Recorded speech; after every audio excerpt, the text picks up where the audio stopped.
Assalamualaikum warahmatullahi wabarakatuh. Perkenalkan, nama saya Laili Husnatin.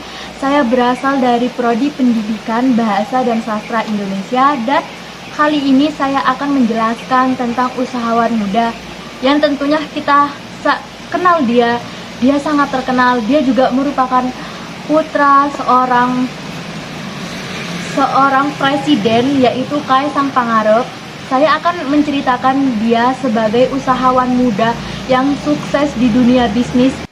Kaisang dibesarkan di kota Solo, namun beliau melanjutkan pendidikannya di kota Singapura, yaitu kuliah di Singapore Institute of Management University.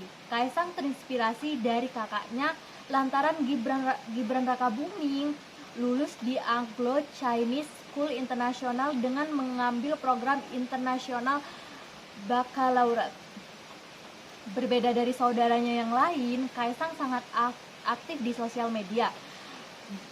Kaisang sendiri memiliki beragam sosial media, yaitu seperti Instagram, blog, Twitter, YouTube, hingga ia mulai bergabung dengan Twitter pada 2010 saat usianya menginjak 16 tahun.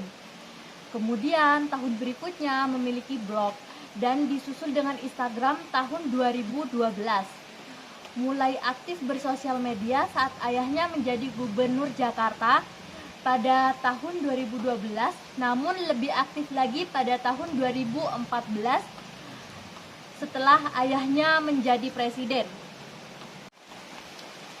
Nah, di dunia sosial media sendiri, Kaisang lebih banyak membuat konten-konten lucu dan masalah pribadi, seperti contohnya pacar, fashionnya, dan bisnisnya. Konten lucu ini seperti pernah viral pada masanya, yaitu Kaisang beradu panco dengan bapaknya sendiri. Nah, yang kita kenal sendiri bahwa Bapak Kaisang Pangarep adalah seorang presiden.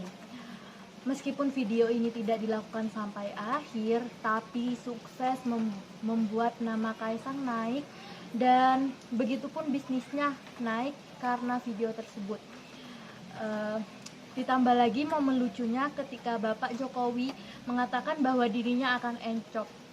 Nah, kembali lagi kepada Kaisang. Kaisang ini terbilang pengusaha yang cukup muda dan sukses karena di usia 23 tahun Kaisang sudah memiliki beberapa bisnis seperti pakaian, usaha kuliner, dan aplikasi. Untuk bisnis kuliner sendiri, Kaisang memiliki brand yang bernama Sang Pisang. Saya yakin brand ini sangat terkenal karena pernah booming pada masanya, dan Kaisang juga banyak diundang oleh stasiun media dan para YouTuber juga, podcast juga termasuk. Nah, pada awalnya brand Sang Pisang ini diresmikan pada tahun 2017. Kaisang sendiri mengaku bahwa Sang Pisang ini terinspirasi dari masakan rumahan. Lalu ia kreasikan sendiri dan jadilah Sang Pisang yang mempunyai ciri khas sendiri daripada pisang yang lain. Nah, Kaisang sendiri memberikan kita wejangan tentang mengolah bisnis, yaitu yang pertama berani memulai, dan yang kedua mulai dari proses pembuatan hingga akhir. Nah, dari hal ini bisa kita petik bahwa memulai bisnis itu membutuhkan keberanian, tidak hanya di pikiran kita saja. Lalu kita harus tuangkan itu dalam keberanian memulai. Kita membutuhkan apa saja dalam bisnis tersebut, berproses sampai akhir. Nah, Kaisang juga mengungkapkan bahwa tantangan berbisnis saat ini adalah banyaknya kompetitor yang semuanya berpacu dalam inovasi. Beliau berkata bahwa di satu sisi menjadi tantangan, di sisi lainnya memacu saya untuk selalu berinovasi.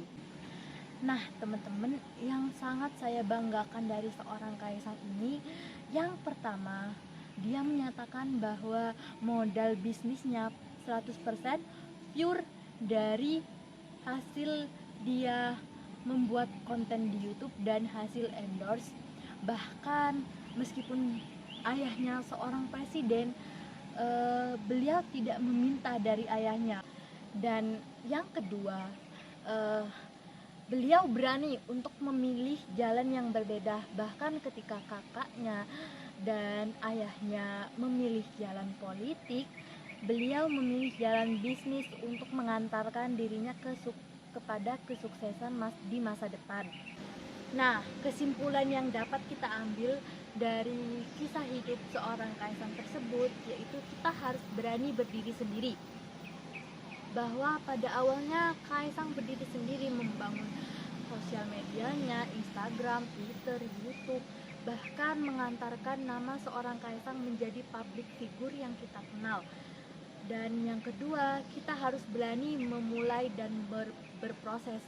Karena tanpa adanya keberanian tersebut, kita tidak akan memulai bagaimana memulai bisnis dan bagaimana memulai kehidupan kita agar bisa lebih baik dari kehidupan yang sebelumnya. Nah, sekian dari saya. Semoga kita dapat memetik hikmah baik dari kisah hidup seorang Kaisang, dan semoga kita semua diberi kesehatan. Saya akhiri, wassalamualaikum warahmatullahi wabarakatuh.